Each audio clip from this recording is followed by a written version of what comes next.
दीदी जी, आज हॉल के पर्दे धोने डाल दूं? तुलसी ने अपनी मालकिन से पूछा। अरे रहने दे, थक जाएगी। कल ही तो तूने सोफे के कवर धोए थे और आज सारे पंखे साफ किए। तेरी भी तो उम्र हो चली है, थक जाएगी दादी अम्मा। वंदना जी ने हंसी ठिठोली करते हुए कहा, वैसे दादी बनने की उम्र ना है हमारी दीदी जी। 14 बरस की उम्र में तो शादी हो गई थी हमारी। जल्दी बहू लाकर सास भी बन गए और अब एक प्यारी सी पोती की दादी। तुलसी पिछले 10 सालों से वंदना जी के यहाँ घरेलू सहायिका है। कामवाली ना होकर वह घर की महत्वपूर्ण सदस्य बन गई थी। वंदना जी की जरूरत के समय वह सदैव उनकी मदद को तैयार रहती।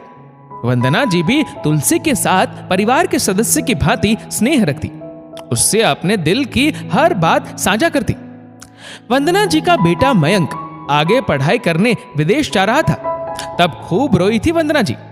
अपने इकलौते बेटे को अपने से दूर जाता नहीं देख पा रही थी। जैसे जैसे बेटे के जाने की घड़ी पास आ रही थी, वंदना जी का दिल उदास हो उठता। तुलसी अपनी बातों से उनका मन हल्का करने की कोशिश करती रहती। दीदी जी, आप तो बड़ी नसीबों वाली है जो आपका बेटा परदेश जा रहा है। पढ़ लिख कर आपका नाम रोशन करेगा, किसी भी चीज की कमी ना होने देगा। जब पढ़ लिख कर वापस आएगा तो उसे यहाँ अच्छी नौकरी मिल जाएगी, फिर अच्छी बहू भी मिल जाएगी। पोते पोतियों के साथ बड़े आराम से बुढ़ापा कटेगा आपका। तुलसी वंदना जी को सुनहरे सपने दिखाती हुई बोलती। बेटे को विदेशी संस्कृति और पैसों का ऐसा नशा चढ़ा कि विदेश में ही अपनी पसंद की लड़की से शादी कर ली और वहीं हमेशा के लिए सेटल हो गया। वंदना जी और सुभाष जी ठगे से रह गए। बेटा बहू ना कभी यहाँ आए और ना ही माता पिता को अपने पास बुलाया। वंदना जी बेटे बहू को देखने के लिए तरस जाती। पोती डोली को तो आज तक कभी उन्होंने लाड प्यार किया ही नहीं। जन्म से लेकर आज 2 वर्ष तक वही वीडियो कॉल पर ही उसे देखती आ रही है। बेटा बहू कोई ना कोई बहाना कर यहाँ आने से बचते। दीदी जी, कल हम नहीं आएंगे, हमारी पोती का पहला जन्मदिन है। बहू के मायके वाले भी आएंगे, इसलिए कल की छुट्टी चाहिए। तुलसी की आवाज से वंदना जी वर्तमान में लौट आई। अच्छा ऐसा है क्या? 1 मिनट रुक जरा। ऐसा कहकर वंदना जी अपने कमरे से एक छोटी सी डिबिया लेकर आती है और तुलसी को देते हुए कहती है, ये हमारी तरफ से तेरी पोती के लिए। तुलसी ने डिबिया खोली, उसमें से खूबसूरत सी चांदी की पायल निकली। दीदी जी, ये पायल तो आपने अपनी पोती डोली बिटिया के लिए खरीदी थी। तुलसी आश्चर्य से बोली। हाँ रे, खरीदी तो थी, पर ना जाने कब उसे पहनाने का मौका मिले। बेकार में पड़ी पड़ी छोटी हो जाएगी, किसी काम की ना रह जाएगी। तेरी पोती पहनेगी तो मुझे खुशी होगी। तुलसी पायल लेकर खुशी खुशी घर चली जाती है। एक दिन की छुट्टी के बाद अगली सुबह लंबा इंतजार करने के बाद भी तुलसी नहीं आई। दोपहर के 12 बज रहे थे। वंदना जी ने फोन लगाया। सामने से फोन रिसीव हुआ। हेलो तुलसी, दोपहर के 12 बज रहे हैं, क्या हुआ? अभी तक आई नहीं? कब आओगी काम पर? जल्दी आओ। हेलो मैडम जी, मैं उनकी बहू बोल रही हूँ। माँ जी तो अस्पताल में भर्ती है, मैं भी माँ के लिए खाना लेकर अस्पताल जा रही हूँ, तुलसी की बहू ने कहा। वंदना जी ने उससे अस्पताल का पता पूछा और बिना देरी किए कुछ रुपयों की व्यवस्था कर अस्पताल पहुंची। हांफते हुए वंदना जी अस्पताल के वार्ड में घुसी। तुलसी के पैरों में प्लास्टर लगा था, सिर पर भी चोट के निशान थे।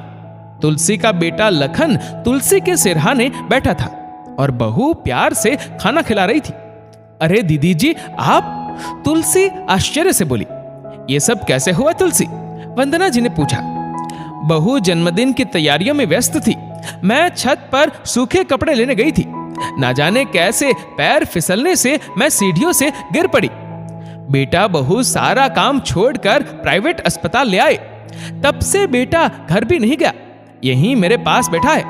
रात भर बहू भी भगवान से प्रार्थना करती रही। सुबह घर जाकर मेरे लिए खाने पीने की व्यवस्था कर लाई। पर दीदी जी, ये लखन भी कुछ समझता नहीं। बेकार में प्राइवेट अस्पताल ले आया, कितने पैसे खर्च हो जाएंगे बेचारे के। तुलसी दर्द से कराहते हुए बोली, माँ अब बस भी करो, पैसों का क्या है, फिर कमा लेंगे, बस तुम जल्दी से ठीक हो जाओ। लखन बोला। लखन की बातें सुनकर वंदना जी की आंखों के कोर गीले हो गए। उन्हें 2 साल पुराना वाकया याद हो आया।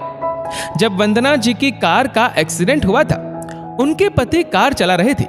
रात का समय था। अचानक से कहां से एक कुत्ता सामने आ गया। उसे बचाते बचाते कार डिवाइडर से टकरा गई। पति के सिर और घुटनों में काफी चोट आई थी। वंदना जी के हाथ में फ्रैक्चर हो गया था। पति के पैरों में प्लास्टर हो गया और वंदना जी के हाथों में। बेटे मयंक को बहुत बार फोन करके बुलाया, पर वह नहीं आया।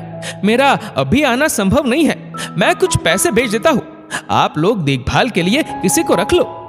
यही जवाब सुनने को मिलता। वंदना जी को इस वक्त अपने बेटे के साथ की बहुत जरूरत थी, पर बेटा एक बार भी देखने नहीं आया। जिस बच्चे की अच्छी परवरिश के लिए क्या कुछ नहीं किया, उसके ऐसे जवाब से दिल छलनी हो गया। तब तुलसी और उसके बेटे लखन ने ही सेवा की थी। तुलसी को अस्पताल में देख वंदना जी सोचने लगी, मेरे पास बंगला, गाड़ी, धन दौलत सब है, लेकिन असली संपत्ति, परिवार का सुख तो तुलसी के पास है। मुझे तो कठिन समय में भी बेटे का सहारा नसीब नहीं हुआ। उन्होंने तुलसी से कहा, छोटी मोटी चोट से मत घबरा, तू तो बड़ी नसीबों वाली है जो तेरे बेटा बहू तेरे साथ है। उन्होंने लखन के हाथों में 5000 रुपए दिए और आंसुओं को छुपाते हुए कमरे से बाहर आ गई। दोस्तों, असली संपत्ति रुपया पैसा नहीं, बल्कि परिवार का साथ है। अपने माता पिता को अनदेखा ना करे, उनका सहारा बने। दोस्तों, इस वीडियो को लेकर आपकी क्या राय है, नीचे कमेंट करके जरूर बताएगा। और अगर आपको वीडियो अच्छा लगा हो तो इस वीडियो को लाइक करेगा, शेयर करेगा ज्यादा से ज्यादा लोगों तक। और ऐसे ही और भी इंस्पिरेशनल वीडियोस के लिए सब्सक्राइब करें हमारे यूट्यूब चैनल को और फेसबुक पर फॉलो करें हमारे पेज को। धन्यवाद।